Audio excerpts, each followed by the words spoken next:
got the gun! Down.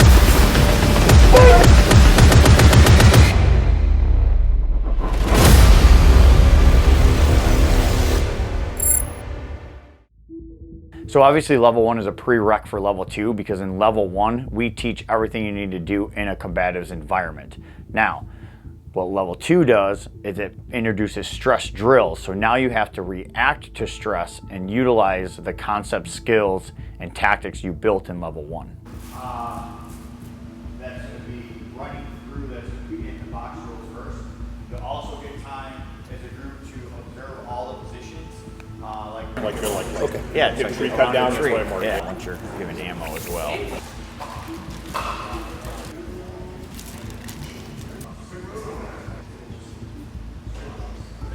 On deck, once he goes with us, then the next person, I would have one of you like come in and just chill right here, and then one of you come in and chill right here.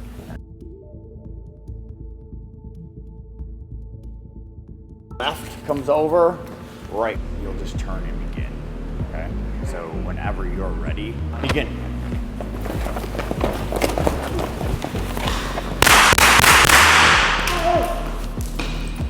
Grab the knife! Grab the knife! Obviously, I felt like I was getting punched. Yeah. And then I think finally I felt it like kind of slide, and that's kind of where it was like, oh, this isn't a punch anymore. Stay there, don't move. Counted 20, 26 shots fired. Stay there, roll over, roll over. And be safer because you're further away from him? Yeah. Yeah, so let's just create a little bit more distance because my bullets will walk that far. If he changes his mind and decides to go for that knife, your bullets will walk that far. Right. But you're injured because he had a hold of you. There was no trajectory. But you got your gun out and got some shots on from close range. But again, you took significant stabs because you're going straight down. Very nice here too. Shots fired. Send me at least 2 medics. Got 1 down. Okay.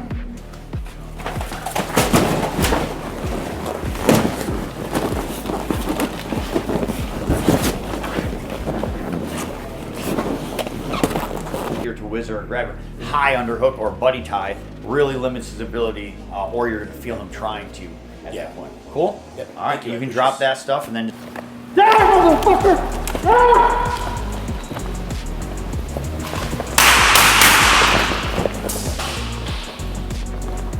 Drop the knife! Don't go for the knife! Don't go for the... So you shot him and you went to close distance and Ryan realized that. He's like, I've still got some fight in me, and pop back up, right? Yeah. So immediately that shooting, let's start clearing some distance. We don't need to chuck him right away. Yeah. We want to get distance, cover, concealment, whatever we can get. And here it's an open room, so you don't. So the best thing you have is distance and whatever angle you think is hardest for him to see you or get you on the street. Cool? Yeah. All right, step up. All right, and it's on you. Hey, man.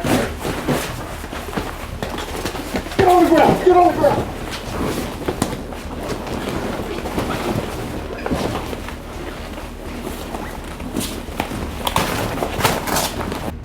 Okay.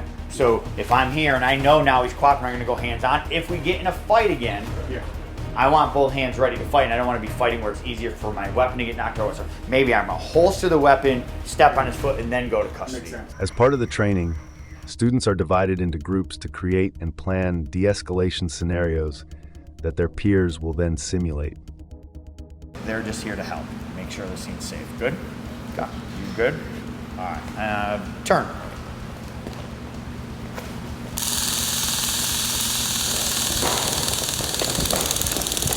Drop the knife! Drop the knife! Do it now! Get on the ground! Get on the ground! Arms like an airplane! Do it now! So at that point, as I'm pressing the taser, I'm thinking it's possible it's still affecting or not affecting. Yep. All right, you ready? Begin.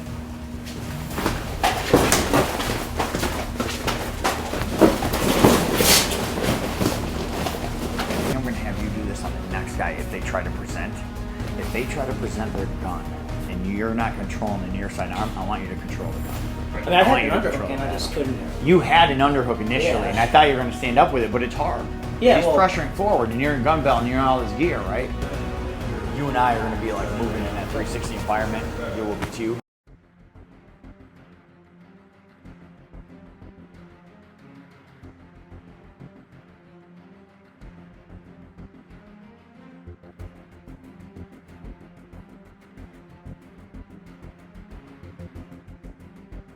hey, are they going to get overwhelmed in grappling and forget about like what are the role players actually trying to attack the weapon systems? And that just happens at first. Go!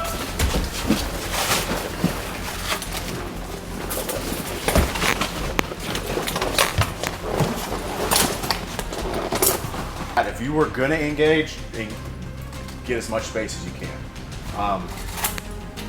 But yeah, I would have stayed engaged probably. Would have had other units en route, detained him. Get on the ground! Get on the ground! Stay on the ground! Stay on the ground! So the big thing is just the distance. Okay. So he has a knife. Just create distance. Okay. All right. What you're looking to design your drills around and why is just a necessity. What are their drills? And then when you guys rotate through, somebody else. So you won't Timothy Bish, Sergeant with the Monroeville Police Department. I kind of operate as the training supervisor of our department. The instructor level courses in police work, specifically I guess maybe in our area, is that it's always been what I call a canned curriculum, where each thing is kind of taught on its own, but it never teaches you how to blend that together. So what we see, and we've seen through like our body cam footage, that there's hiccups in between.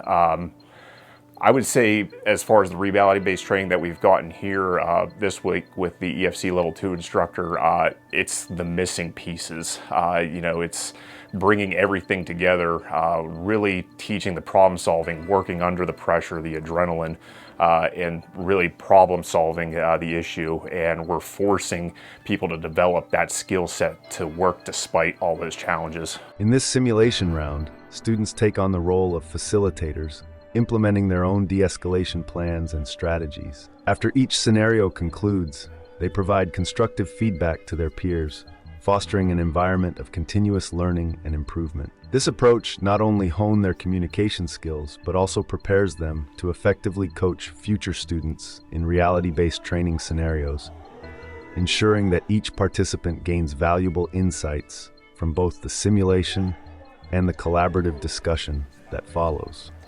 Gene Bork, I work for the Fairfax County Police Department in Northern Virginia. My position is I oversee all use of force training for both our recruit side to include our incumbent side. Approximately 26 years of experience, and I've been the lead CT or controlled tactics instructor for primarily the last 7 to 8 years. I took the EFC Level 1 course in Michigan approximately 14 months ago. And since that time, I've been implementing the training not only on the recruit side, but on the incumbent side, primarily showing it to our recruit officers with the essentially from grip fighting all the way to team tactics. The success of the Level 1 has been well received to where it's being observed by even the highest levels to include internal affairs of the success of not only the communication, but the ability of our newest officers to handle the situations that even at a more complex level, they are doing simple communication and working the concepts that are fundamentally taught within EFC Level 1. Leg entanglement, hip control, arm extraction, communication with the other officer, and it's been a humongous success within our agency. In the next phase of training, officers will be given optimal tools to learn proper techniques for safely and effectively extracting resisting subjects from vehicles. These vehicle extraction skills are vital for ensuring officer safety and successfully de-escalating potentially volatile roadside situations. low takedown. I'm going low, boom, taking his legs out of the equation, and then maybe I go into a figure 4, I go half leg staple, and then we're in team tactics out here and finishing in the tuck. And we'll just do this solo right now and just work what the first side does, the first contact. Near side arm, feet peel up. I come up, take the slack out.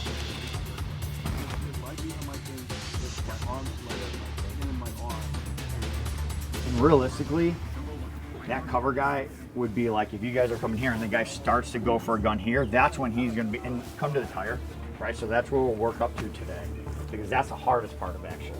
If his hand's coming out with me, great, right into my shoulder pin. Sometimes what'll happen is he'll drag arm.